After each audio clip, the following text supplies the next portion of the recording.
find the Prophet actually gave commentary on very few verses in the Quran. If you look in Al-Bukhari, there's a bab al-tafsir. The Prophet gave commentary on very few verses.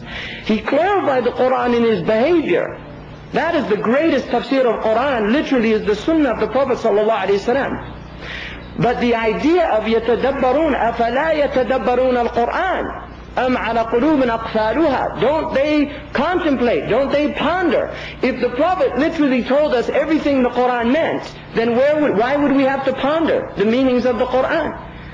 If he spelt it all out for us, or the Sahaba, so they didn't do this. Why? Because every generation of Muslims have to take it upon themselves to literally study this book and learn to apply the book to their given contextual circumstances, which change with time and place. But the reality of Quran does not change with time and place. It can literally be applied in every time and place, which is the unique nature of the matrix of Quran, is that it will continue to engender interpretations of any human society.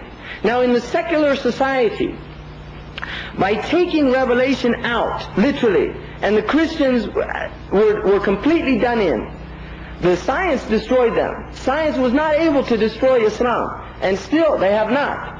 The Quran, they've tried to find things in it. They gave up on Quran. They started focusing on the Hadith, because the Quran, it was too difficult for them. The Orientals worked on the Quran and literally gave it up as a project to refute the Quran. You will find very few books that literally refute the Quran. In fact, the only books that they have written actually deal with the differences of the stories in the Old Testament and New Testament and the Quranic versions of them. They point these out, and usually it's simplistic fundamentalist Christians that do this. Real academics actually usually don't do this, because once you start poking holes in the Bible, pretty soon there's no end to the holes you can poke into it.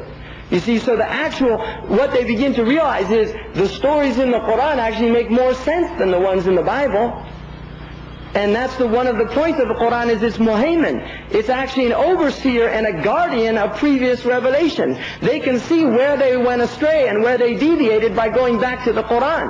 And they're forced to do this with the Arabic language. The Hebrews now in Tel Aviv and the places where they do semantical analysis of the Hebraic language, they are literally forced to go to Arabic, because Arabic has been preserved. The Jews didn't start writing dictionaries until after they saw the Muslims do it. It never occurred to them to save and preserve the words at the time when they were revealed. The Muslims began to do this immediately. Ibn Abbas and Ata and Mujahid, they were already preserving the meanings of the words. But not only that, the preservation was included within the preservation of the Jahili poetry, based on contextual meanings of words. So the Quranic Arabic is literally completely preserved. Nobody can come along today and say, this really means this.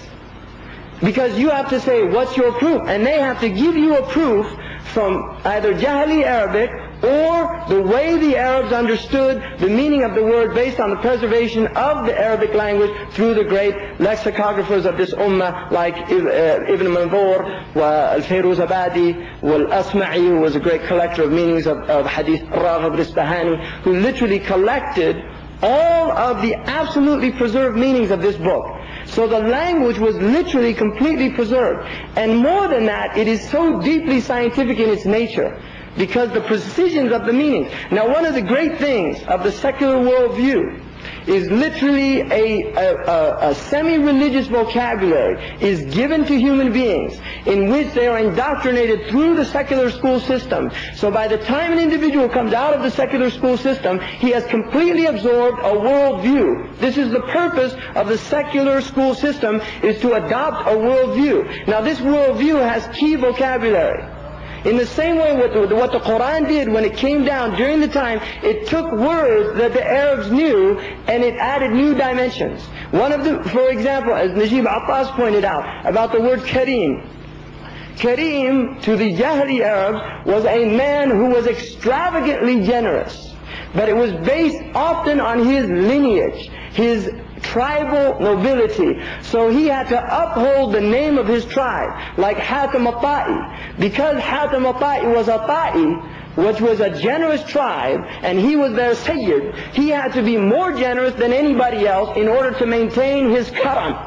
And if he would renege on that obligation, which was a tribal obligation, as well as his own sense of personal obligation. It was a tribal obligation because the Arabs did not like to dishonor their tribes. So karam had this meaning. What Islam did, the Quran literally ties the meaning of karam, and it becomes inextricably bound with the idea of taqwa. That karam cannot exist without taqwa. Inna akramakum indallahi atqakum. So Allah has permanently bound the idea of nobility and generosity with the idea of taqwa. And this can never be broken now within the Arabic language.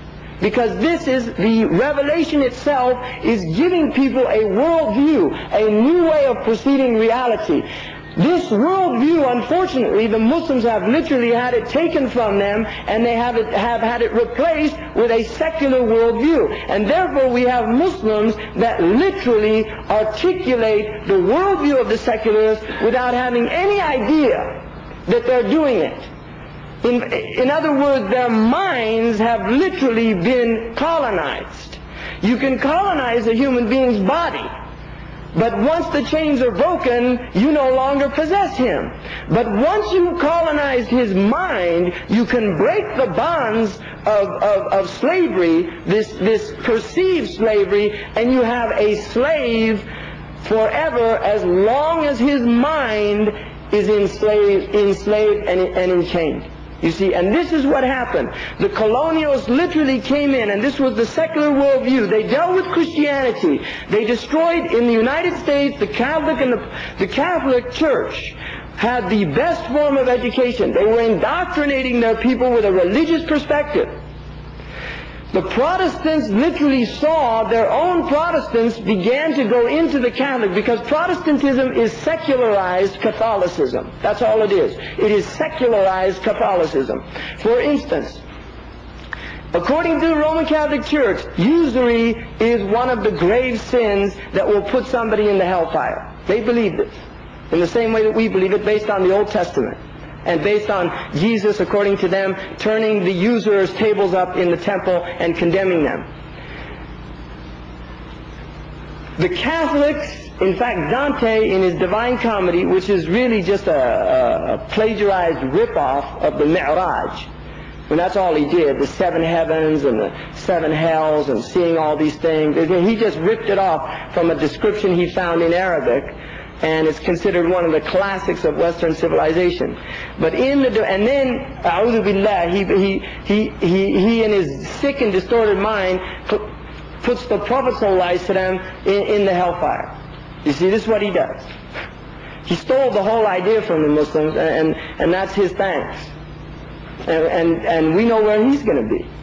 See, he's going to be, subhanallah. So what Dante did, he put the homosexuals and the sodomites in the same place in hell. What they call now homosexuals. They used to call them sodomites. In fact, they don't even use homo, they say gay. The sodomites he placed in the same circle of hellfire as the usurers. Why did he do that? Because sodomy, according to the Catholic understanding, was a crime against nature. It was against the nature for a male to have a sexual, physical relationship with another male. That is against nature. And anyone that says otherwise is a sick human being. And the Quran talks about when they chase Lut out, the reason they chase him out is because he was purified. So it shows you the sickness of their, in other words, they're so sick that the impurity becomes the norm and the purity becomes the deviance.